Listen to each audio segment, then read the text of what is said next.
Lore Master, Lore Master, Lore Master, Lore Master. Chanters are one of the playable classes in Pillars of Eternity and Pillars of Eternity 2 Deathfire. They're storytellers and repositories of ancient lore from myriad cultural traditions. While they have some minor talent in traditional arts, combat, and soul-based magic, their true power lies in their chants and invocations. They construct chants from individual iconic phrases through the clever overlapping of phrases. Chanters can grant their allies a sizable stack of minor bonuses over large areas. While chants may seem modest compared to a wizard or a priest magic, chanters are able to recite their chants while occupied with other activities, making them extremely versatile. Additionally, chanters' invocations are pretty powerful spells, and they have the highest number of summoning spells in every culture across Eora. There are chanters. Many historians consider chanters to be the most ancient workers of magic. Their hollowed phrases stirring the collective memory of wayward souls around them, compelling them to generate magical effects in a kind of reenactment. In some societies, chanters form organized groups of storytellers and researchers, but in most parts of the world, they are just a time-honored part of local folk traditions. Chanters can be found in almost any culture, but are most often seen in communities with a strong oral tradition. They are repositories of folk knowledge and common wisdom, tellers of tall tales and hollowed legends. They use these stories and legends to stir the memories of the dreaming lost souls and soul fragments that surround them. The spirits respond by creating magical effects, essentially playing their part in the recreation of the legends. In this way, chanters act as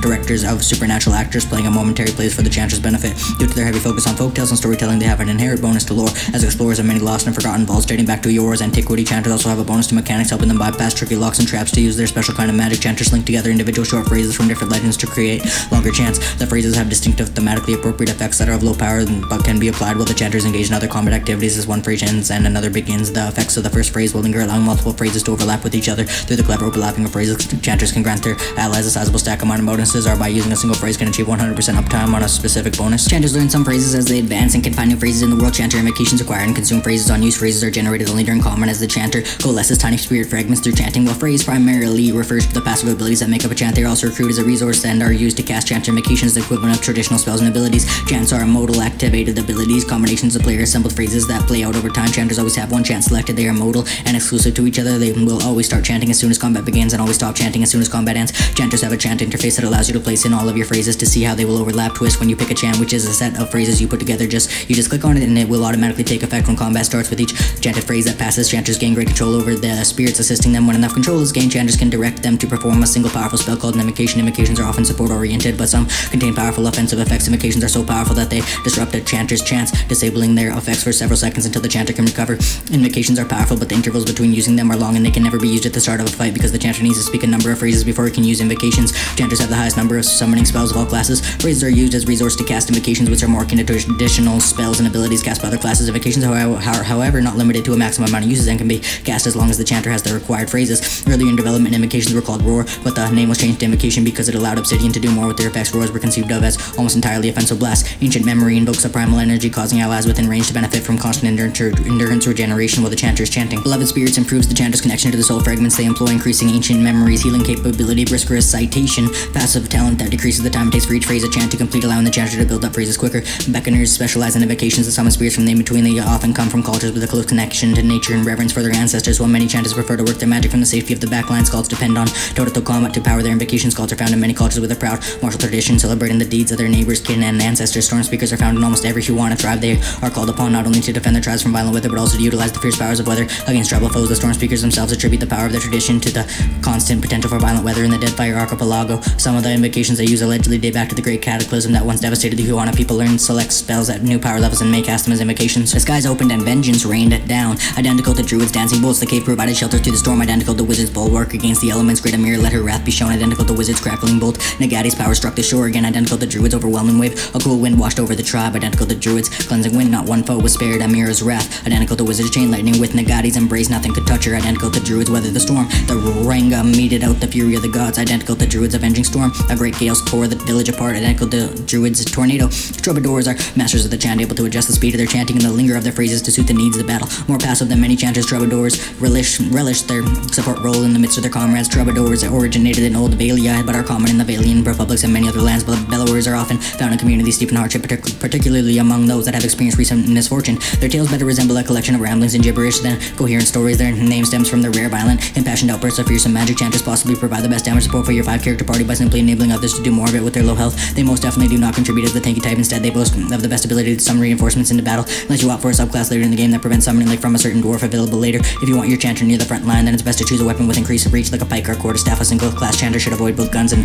arbalest, although any other ranged weapon performs well if you prefer. If you consider multi-classing, it's very important to consider what spells to choose if you go with a caster specialist, since phrases don't stack well with the long casting times of offensive spells. Quickly fired defensive spells may provide the better route. Paladin provides a nice blend between both supportive offense and defense in this regard, and it allows more flexibility in where you play your character. Wizard can also do well if you only go for a weapon and defensive spells for a just behind the front line type, because while weapon spells appear nice, they summon either a pike or a quarterstaff for those close range battles that work better behind a tanky type. Summoning reinforcements are nice, but they will not replace a tanky character who absorbs blows and distracts enemies that your chanter will struggle against. Intellect represents a character's logic and reasoning capabilities and interactions. It can be useful for deduction, sudden realizations, and problem solving in combat. It contributes to the will, defense, and influences duration and their areas of effect for all abilities and talents. Resolve reflects a character's internal drive, determination, fearlessness, and the emotional intensity they can project to others. It can be useful for mental intimidation, leadership, and convincing performances in combat. It helps characters maintain concentration and contributes to the will and deflection defenses. Ciphers are uncommon and often misunderstood individuals with extraordinary mental abilities like wizards and priests. They have many talents that draw directly from their souls, but ciphers have the unique ability to peer through the spiritual energy of the world to manipulate other souls, while wizards use complex formulae in large tomes, and priests tap into the passion of their faith. Ciphers are able to operate directly through the powers of their minds and yours. A recent discovery in the Eastern Reach, ciphers were once called Brishgalguin mind hunters by the Glenfathans. Ciphers have the ability to directly contact and manipulate another person's soul and psyche using an ally's or enemy's essence as the focus for their magic. Though most ciphers are still found in the Eastern Reach, practitioners of the techniques have spread throughout the known world. They are gaining acceptance over time, but are generally distrusted, especially by the uneducated. Ciphers' latent mental talents are a relatively recent discovery that occurred naturally among the Glenfathan population over a century ago. During the Broken Stone War, soldiers in the Deerwood reported wild tales of having their minds invaded, of seeing comrades lose control of themselves, of Orlan and Elven Glenfathan warriors wielding knives engulfed in purple flames that cut away the souls of their victims. The war was a new experience for everyone involved, so many Deerwoodans dismissed many of the more outlandish tales over time, but over the decades that followed, more settlers reported similar violent encounters with Glenfathan guerrilla fighters in the War of Black Trees. Deerwood and Animancers confirmed many of these experiences across a wide number of soldiers and settlers. However, with Deerwood and settlers in a state of war with the population of Air Glenfath, the researchers couldn't find many Glenfathans who were willing to talk about it. In the years that followed the Deerwood and Revolution for Independence, relations between Air Glenfath and the Direwood thought the tribal princes of Air Glenfath allowed Deerwood and Animancers to speak with some of their Brishalgwin, the elite warriors that had terrorized Adrians and the Deerwoodans in past wars. From the Brishalgwin, the Animancers learned that Glenfathans had developmental abilities that allowed them to perceive and contact what Animancers categorized as house souls, i.e. souls held within a physical vessel. Excited by these revelations, Animancers in Defiance Bay began working with the Brishalgwin, whom the Animancers had previously described as ciphers due to their mysterious nature. Given Deerwoodans' general discomfort with the Glenfathan language, the cipher name structure continues to be used in everyday conversation, since they were able to figure out a lot of the new techniques that helped them expand their abilities and learn to master them. Ciphers were feared for a long time because people didn't understand how they accomplished what they could do. Even today, some people still regard ciphers with a lot of suspicion, and their place in the world is still being defined. Items in italics are quoted directly from the game. Ciphers can directly target allies and enemies with powerful soul-focused effects. These powers cost focus, which ciphers build through the use of their soul whip. Powers are the cipher equivalent of other classes, spells, and abilities. Powers require focus in nearby targets other than themselves, one with a house soul. In practical terms, this means that ciphers must always target a nearby ally or an enemy with their powers. It is impossible for them to target themselves, a distant target, or open ground. They have a lot of single target damage powers, powers that inflict afflictions. The powers which affect jumps from target to target. Powers are not limited to a maximum amount of uses and can be cast as long as the cipher has the required focus. Cipher powers require the consume focus on use. Ciphers begin combat with some focus and build additional focus by dealing damage with their weapons. Focus is a resource that ciphers need to cast their powers. Ciphers begin combat with a modest amount of focus and can build additional focus by dealing damage with their weapons. Cipher abilities expend an amount of focus relative to their level, with more advanced techniques to many large expenditures of focus. Additionally, repeated uses of even minor powers will quickly drain ciphers' focus, requiring them to dive back into physical combat and deal melee or range damage to generate more. Josh Sower stated in an interview with PC Gamer, so what you want to do is send your cipher into combat with traditional weapons to build your focus. When it's maxed out, their inherent damage bonuses get turned off because their focus is full and they can't drain anymore. Ascendant ciphers trained to use their powers when they are at full focus. They can make their powers devastating when they are finally unleashed, but leaves them underpowered in other circumstances, whether earned or not. Ascendants have a reputation for being cocky and overconfident. Beguilers emphasize the mind-bending powers of ciphers, relying on deception and illusion to defeat their enemies. Some beguilers are known for their odd sense of humor, love of riddles, and fondness for whale god of dreams and secrets. Soul blades focus all their energy on offensive powers and use their soul whip. Among ciphers, they are known for their aggression and short tempers, though not all soul blades have such a hostile disposition. Scions are quite rare, often beginning as prodigal young minds that slowly unlock secrets deemed incomprehensible to even the wisest scholars. Their powers require intense meditation, but can allow them to manipulate the conscious mind and move objects with incredible force. A cipher who developed their powers without formal training, never learning to properly focus their energy. The wild mind is capable of violent surges of fantastic power that manifest in unpredictable ways. Druids are the guardians of nature and the stewards of the wilderness, which they protect from it with a combination of magic spells and melee combat. Their animistic powers allow them to create a variety of powerful supernatural phenomena. All druids also choose a spirit shift form that allows them to take on aspects of a powerful beast. Druids are animists, drawing power through the webs they believe in connecting all living souls in the world. When not casting spells and transforming into mythical beasts, druids spend a great deal of time in nature, giving them skill, foci, and athletics and survival. Much like priests, druids draw ambient fragments of soul energy toward them and shape their effects through practice concentration. While druids do not have the diverse spell repertoire of wizards, they have more than enough to handle most problems that come their way. Druid spells often take the form of natural phenomena and storms, cooling plants to rapid decay to reflect their primal connection to the world. Despite their heavily offensive nature, they do have a few defensive and healing spells to aid their allies. Animists at heart, druids tap into the spiritual power that flows through the simple living things of Eora, plants, animals, and sometimes even living stone. While not necessarily religious, druids do have a reverence for the natural world and keen interest invest in understanding its mysteries. In most cultures, druids are understood as a sort of primal magician, but among the Glampathans, Nasataki, and many rural cultures, they may have high positions of influence and authority. Druids believe that a spirit essence is strongest and most harmonious when connected to the natural world, as most beings have souls or parts of souls that have lived dozens or hundreds of lifetimes before. This link is expressed through their past lives. Meta beast form, learning and practicing spirit shift forms involves tapping into previous lives and experiencing the strengths and skills, if not the actual memories of soul ancestors in the animal kingdom. Druids also believe that spirit shifting allows an individual to find greater balance and strength in their essence by aligning with past lives. The practice avoids the trauma of a full awakening, which druids see as unnatural and forced. Accomplished druids may learn multiple spirit shift forms, believing that each form imparts a unique set of experiences to the practitioner and more fully balances his or her essence. This practice is not without its pitfalls. Even druids of significant experience have faced the challenge of grappling with an imbalance of animal essences within themselves. Adopting additional spirit shift forms is a deeply personal choice that many embrace. It is not uncommon for elders to cast judgment on a druid's state of preparation before determining if the shift form is approved. Allows the druid to shapeshift into animal forms, granting them natural and some supernatural abilities associated with those creatures. Druids in their special forms cannot hold weapons, but they can always cast spells. Spirit shift deal damage of a different type depending on the form and are granted unique abilities. Druids select a spirit shift form, a character creation alongside their first spell. Druids have powerful area of effect spells with affliction-based effects, heal over time spells, support spells, and their animal forms gives them good single target strikes and various special powers. Druids gain access to all spells of a given level as soon as he or she is able to cast from that level. The will spell list of druids is smaller than those of wizards. Animists are the most common druids in the aura. Seeing life in all facets of the world, animists draw power from the complex web of connections between plants, animals, the weather, and even humble rock and soil, automatically learning the following druid spells and new power levels: Sunbeam, the moon's light, returning storm, conjure blight, plague of insects, sun, land, slashing vine, regenerate, tornado. Furies embrace storms as the essential wild spirit in nature instead of spirit shifting into an animal form. Fury transform themselves into a storm blade despite their name. Furies are not known for being particularly violent, but are known for being loud, boisterous, and generally impossible to shut up. Automatically learn the following druid spells and new power levels: dancing bolts, burst to the summer flame, returning storm, hailstorm, relentless storm, sun, lance, weather the storm, avenging storm, great maelstrom.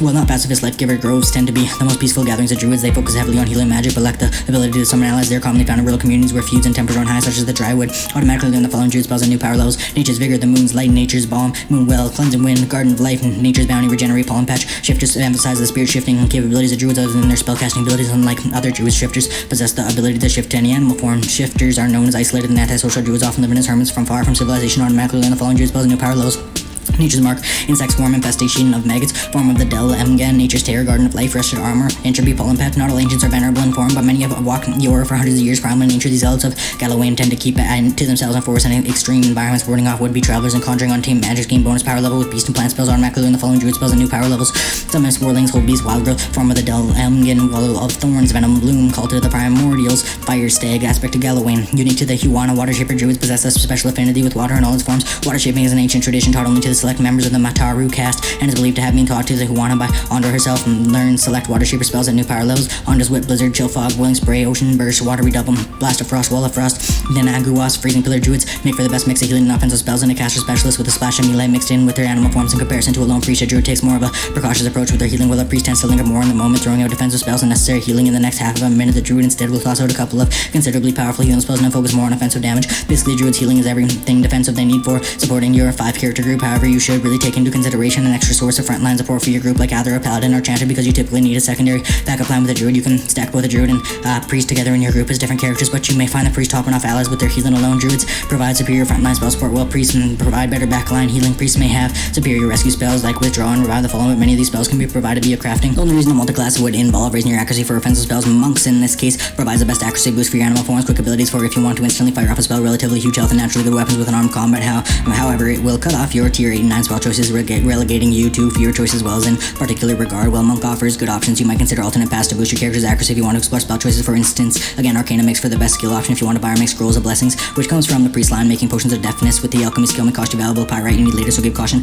Paladins are martial zealots devoted to a god, a ruler, or even a way of life. They can be found in any culture where a fanatical group of like-minded individuals have formed a warrior society dedicated to advancing their cause. Among those aligned to their worldview, paladins are viewed with respect and admiration, if a bit of fear. Many paladins hold the leadership positions in armies and mercenary companies, but in the heat of battle, their fanaticism often overrules the chain of command and common sense. Paladins are extremely devoted, often fanatical soldiers who have pledged themselves to a chosen cause, combining the zeal of a priest with the ascetic discipline of a monk. They have founded many elite fighting forces, from their original Darkazi Paladini, 2,000-year-old order of palace guards, to the fledgling fellows of Saint Wadewind Martyr, zealous defenders of the Godhammer Pilgrim Trail. Often found at the vanguard of many conflicts, paladins are natural leaders and have the ability to quickly assist their allies with targeted commands. A paladin's commands can stave off impending death, overcome fatigue, or hasten the charge to close breach defenses, and though they are not always pledged to the service of a god or gods, paladins are so singularly focused on their chosen cause that their souls are continually creating a wellspring of spiritual energy from which they can can blast groups of foes in their immediate vicinity despite their often stoked presence and explosive combat style. Paladins work best alongside allies. When isolated, they can be vulnerable, especially against singular powerful foes. Paladins' powers are fueled by their wellspring of spiritual energy brought through their strength and devotion to their chosen cause, not necessarily religiously affiliated. They can enhance these abilities with modal auras, abilities which they can switch at will, such as single target commands, buffs, passive buffs they grant to allies, and limited healing abilities. Paladin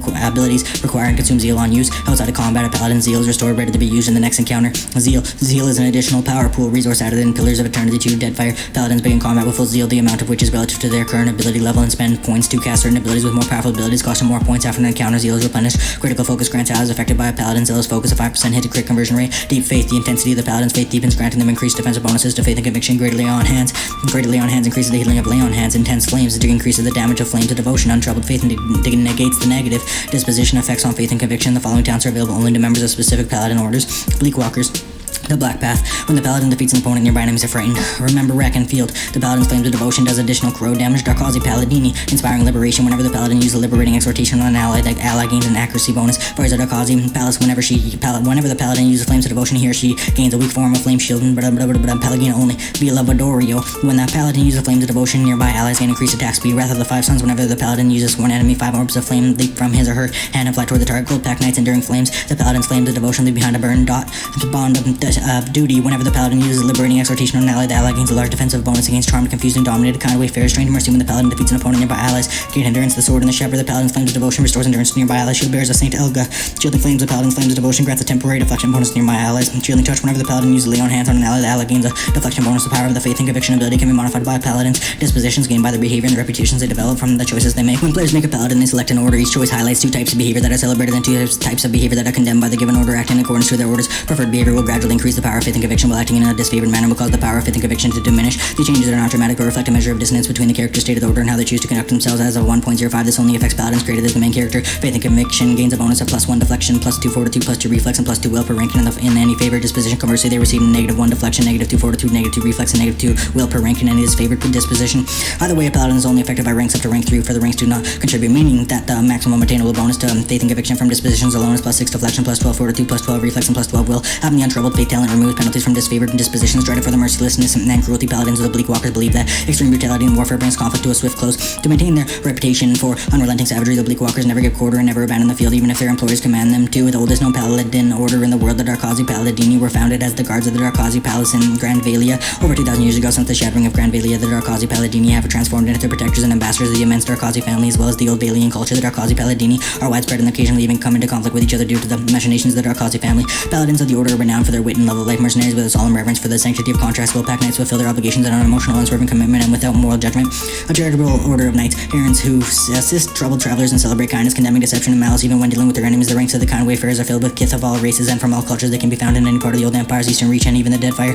A paladin order of Aediran warriors who emphasize honesty and diplomacy over cruelty and aggression. The shield bearers were founded in honor of an elven noble who helped unite the Aedir and Colquhoun kingdoms after a long war. The Steel Geralt is a feared paladin order dedicated to Wodika. They work with powerful individuals and business interests to hunt down those who violate contracts, especially said contracts were endorsed by a priestess of the exiled queen. They were founded in the Aedir Empire and active throughout the region, branching out as far as the Deerwood and the Valian Republics. The Firmes Kanksuyolias are the Brotherhood of the Five Sons of the Paladin Order. The Valian Republics, the Five Sons refer to the 5 Valian Duck spells, are Great Dukes. Their brotherhood is loyal to the collective will of the Ducal Congress rather than to any particular duck or duchess, and members are forbidden from active intervention in the Congress's debates. Paladins can provide huge defensive bonuses to them if you follow their code of conduct. For role-playing reasons, this might seem interesting to you, and many opportunities will surface for practicing that code of your chosen order. If that fails to appeal to you, then choosing a fighter comes as your next best option. If you play a Bleakwalker or a Steel Geralt for experience in the dark side of things, then keep in mind that the Intimidate skill will benefit you much more with diplomacy and it opens conversation of options you would not have otherwise. For all the other order types, diplomacy comes preferable. This especially holds true if you choose a paladin as your watcher character. If you play with any rogue characters in your group, then you may find playing this class an odd and balancing act. Just remember to lead with your paladin, not your rogue. For Deadfire, it's very preferable to have whatever free expansions downloaded that you can to complement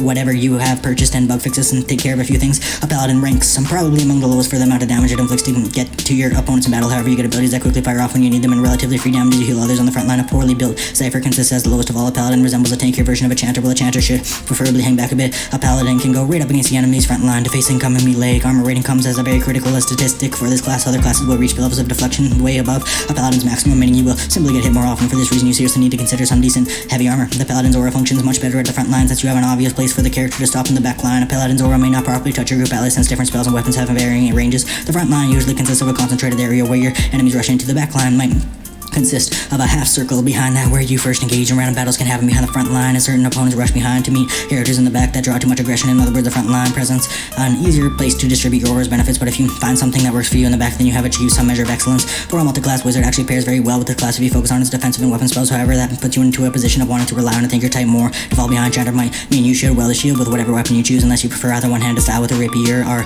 two-weapon style with sabers or daggers. You should absolutely never use swords or against stocks, because you will be quickly hit hard. As a paladin, you should favor keeping your accuracy instead of losing it, including from your weapon model of choice. Great swords are fine, but their weapon model causes you to lose accuracy. If you choose Chanter as a multi-class, then Spike and Quarterstaffs might not suit you well, since your opposition might easily fall behind the reach of your phrases. Ball Axes and Morning Stars provide superior options for two-handed style if you feel your paladin's accuracy satisfies their weapon attacks, and those two weapon types match. Paladin Best Barbarians provides an excellent multi-class option for you if your character reliably hits often enough with a Paul Axe, Morning Star, Pike, or Quarterstaff at your immediate disposal.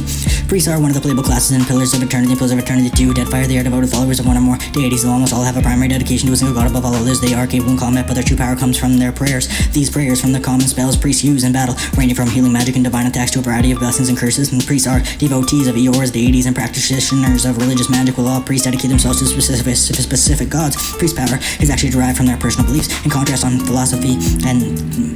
to most paladins, priests tend to focus on philosophy, teaching, and the relationship to religious organizations with common folk. Their reception of priests in any given part of the world depends largely on how their god is revered or reveled by the people who live there. In a world with many gods, there are many different types of priests, though the majority of priests spend their time tending to worshippers are engaged in relatively peaceful pursuits. There are ranks of dedicated adventuring or mercenary priests who have turned the flame of their faith into a spark to ignite the power of their soul. Such men and women have found a divine link to their chosen deity, but their abilities stem solely from within. Dedicated to spreading the news of their gods' domains in the realms of mortals through their own deeds, adventuring priests thrust themselves into lethal conflict to prove their worth, often trained to fight alongside soldiers of their respective churches. Priests are capable in the fray and near the fray for those who follow less melee-orientated faiths, but their true power comes from their prayers. Faith-inspired miracles that aid their allies and punish their enemies. These miracles range from combat blessings, weapon enchantments, and protective barriers to divine summons, sanctified wards, and crippling curses. In many ways, the prayers of priests have almost as much variety as wizard spells, though priests are restricted to invoking prayers that are aligned with their faith. Additionally, priests often specialize in the weapons, armor, and litanies of prayer, most beloved by their church. Thus, the multitude of gods produces a multitude of different priests, each with their own unique array of abilities. Priests are well versed in philosophy, myths, and legends, giving them an inherent bonus to the lore skill. Additionally, the requirements of their faith often involve traveling long distances and difficult circumstances, giving them an inherent bonus to athletics. Priests have a few personal buffs, few single target strike spells, some crowd control abilities, many AoE buffs, and healing spells. They can use combo attacks with other priests and are the first class that is able to provide party-wide healing. Priests do not gain power directly from their deity, but from their belief in the deity and the tenets of their religion. Priests gather energy into their own souls and release it through the use of specific prayers. These prayers form the common spells priests use in battle, ranging from healing magic and divine attacks to a variety of blessings and curses, relying on a large area of effect bonuses mixed with small area offensive spells to direct combat from afar. Priests gain access to all spells at given levels as soon as he or she is able to cast from that level, but their overall access is limited by their faith. Compared to wizards, priests have access to a smaller number of spells, but do not need to prepare those spells in a grimoire. And while priests do have offensive spells, they are smaller in area and generally weaker in power than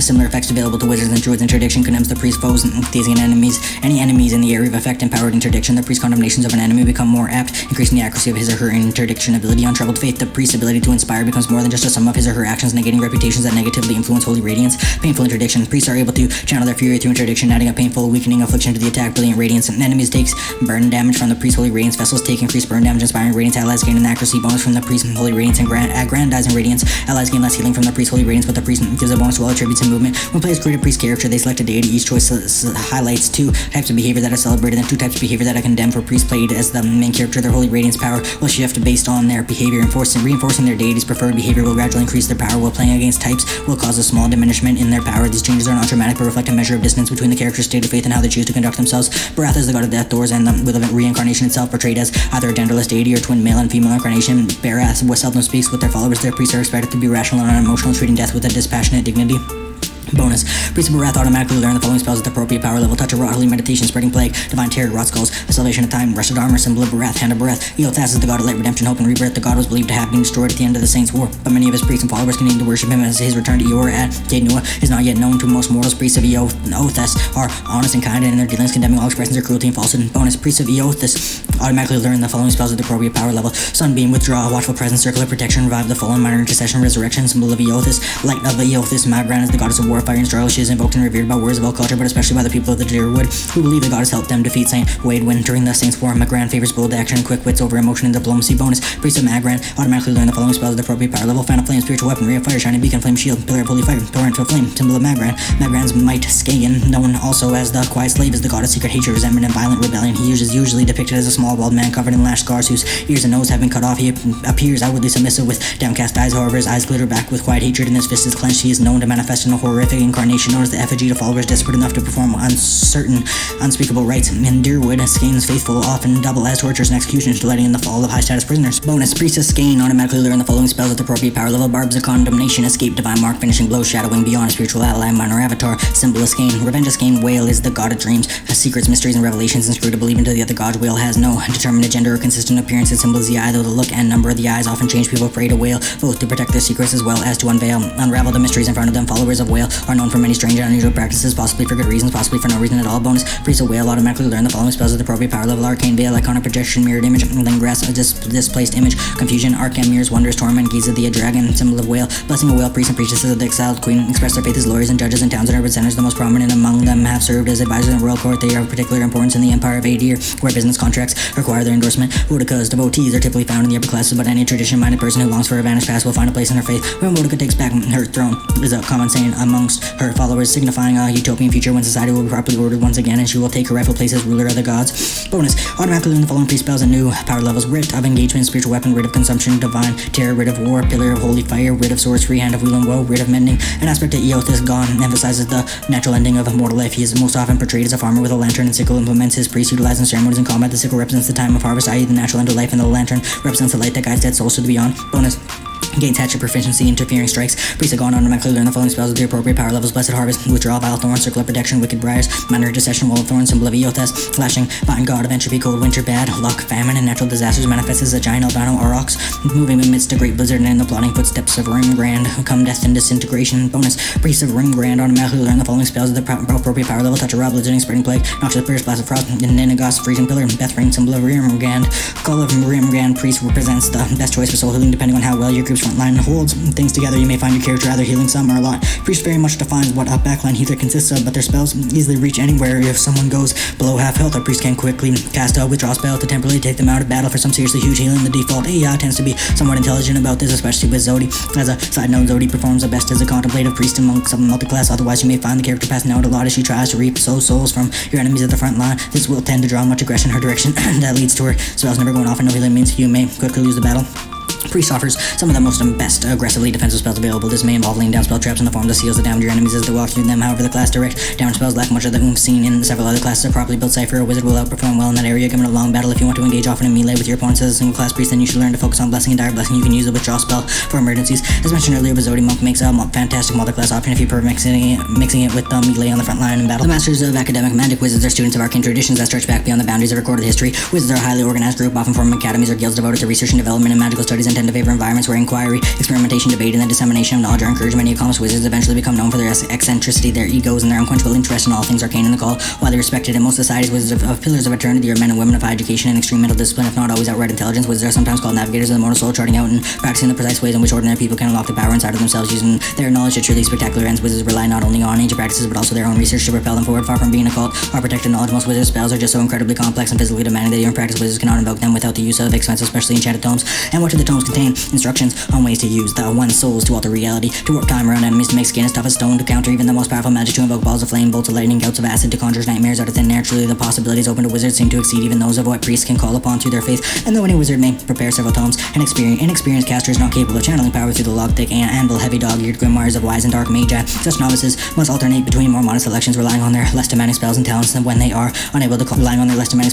are unable to call upon their tomes. Wizards are often assumed to be masters of occult lore. While it certainly applies to their knowledge of spells, many wizards are so narrowly focused that they are ignorant of outside culture and history. It is also not uncommon for wizards to delight as much in mechanical curiosities as rogues, because their powers make them targets in battle. A surprising number of wizards are quite fit even if they aren't particularly strong. Wizards use grimoires, arcane books made with rare materials that can absorb and temporarily hold fragments of ambient soul energy that are in the world all around them and gather them into their grimoires like a magical capacitor and then redirect that energy. Unlike priests and druids, wizards do not personally shape the magic that is released. Instead, their grimoire spell pages do most of the work. The wizard's specialty is in understanding how to help the magic flow in and out of the grimoire without going haywire. As wizards continue to research, more spells are created every year. Some spells remain in the private collections of individuals individual wizards, while others see widespread distribution. It can be found in grimoires all over the known world. Wizards have high flexibility, can cast single target damage spells, area of effect damage spells, personal buffs, and single target spell buffs. They have many damage spells which target different defenses and damage types. Grimoires are used to store and recall spells that the wizards learn. Wizards can also cast spells which are listed in the currently equipped grimoire, and a single grimoire can hold 4 spells of each level for any given spell level. Wizards have potential access to more spells than any other caster class, but their access to any particular moment is always limited by their current grimoire. You can change the grimoire during combat, but switching grimoires disables spellcasting for a short while. You can rearrange your spells grimoires whenever you like outside of combat, and once you have learned a spell, it's available to use in as many grimoires as you'd like.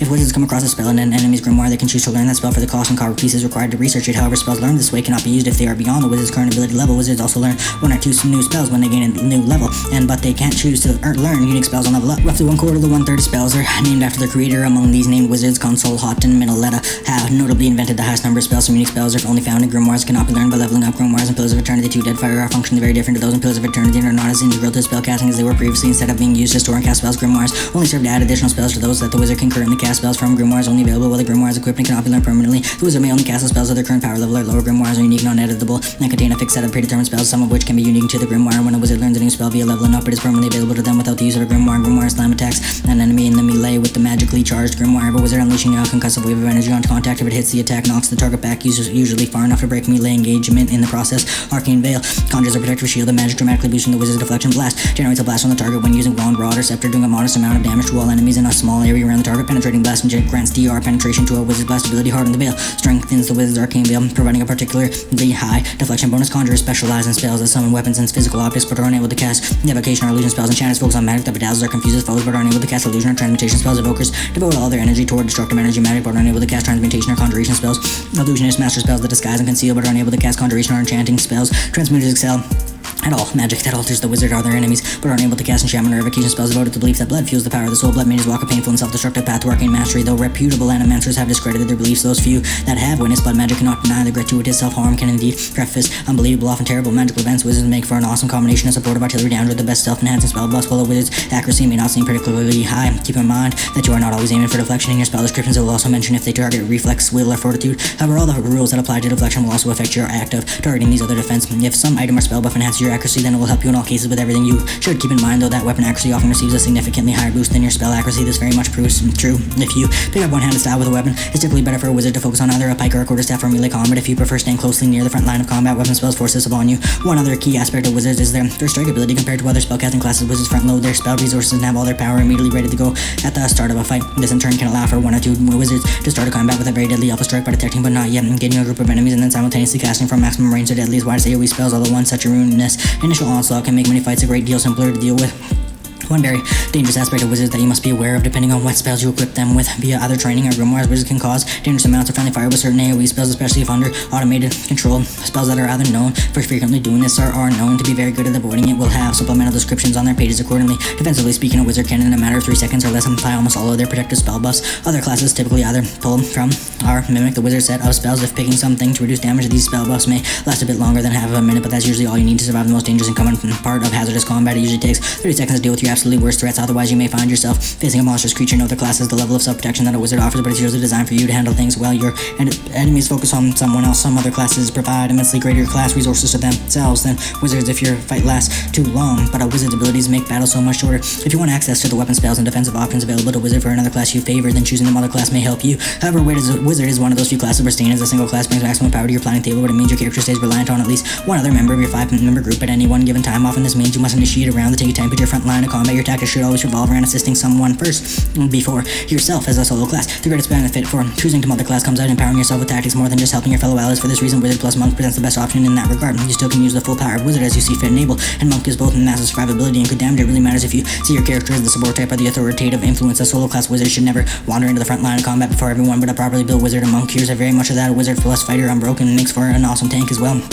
If you both consistently prefer taking the first step into combat before your other chosen allies and want to use a medium or large heal, healers are gifted and powerful spellcasters who draw power from nature, faith, and the spirits regardless of the source of their magic. They do not deal with the tainted energies of the arcane. Instead, healers find their power in the world around them or in the spirits or eternals they venerate. Healers are the heart of a community, the end of an adventuring party. They use their powers to heal the wounded and bolster the spirits of those around them. Healers form the core of all divine spellcasting organizations in Kalimdor and Eastern kingdoms, from priests of the holy light to druids of the wild to shamans. Druids are present in the alliance and the horde as it is a prevalent path path among both the night elves and the Tauren. Humans, dwarves, and high elves become priests of the holy light, while night elf priests honor Loon, the moon goddess. Rumors also tell of priests among jungle trolls and the Forsaken, but what powers they venerate are unknown. Shamans are common among orcs and Tauren. The jungle trolls are now taking this path under the tutelage of their horde allies. Druids are usually neutral in alignment, primarily concerned with keeping balance in nature and monitoring the wild. For intrusions or disruptions in the natural order, priests follow many faiths, but they tend toward good alignments throughout Azeroth. Evil priests are rarely encountered, though the Scourge and Burning Legion certainly have their worshippers. Shamans take a pragmatic view of life and death, so they may be of varying alignments. Lore Master,